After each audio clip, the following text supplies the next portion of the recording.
Hey, folks, here we go. KennyWhiteSports.com. Brian Blessing, Kenny White. Buddy, you ready? Football's here.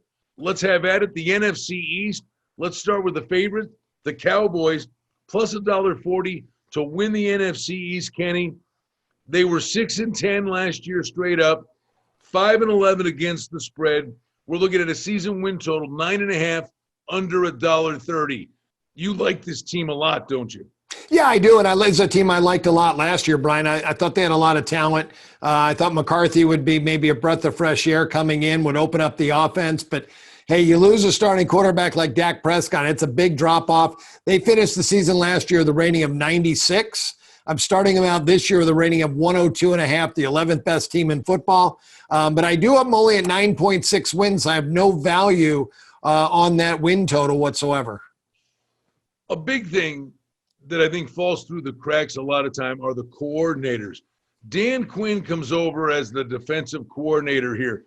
We know Elliott's in shape and Prescott's coming off the ankle injury, but they got to get their defensive act together, and they think Quinn can help in that regard, and they get a big acquisition, Micah Parsons on draft day, the linebacker from Penn State.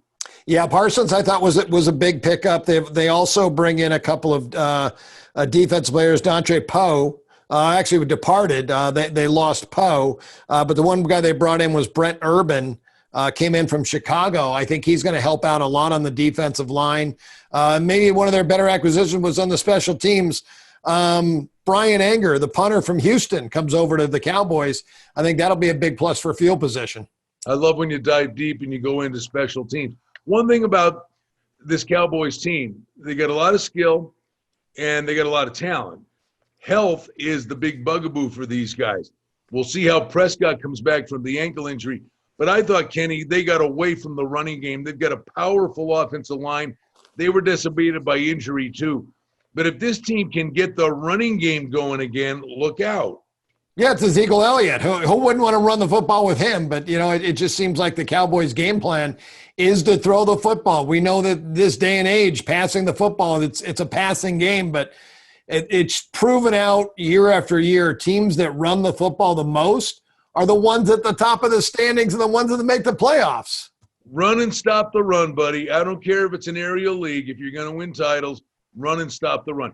Quick final question for you. Dallas is always a public team.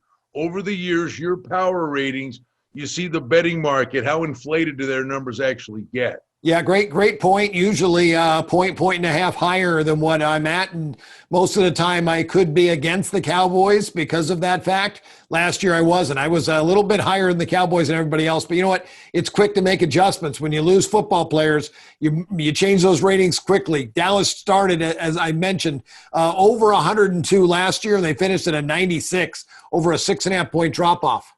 All right, there you have it. A preview for the Dallas Cowboys right here at KennyWhiteSports.com.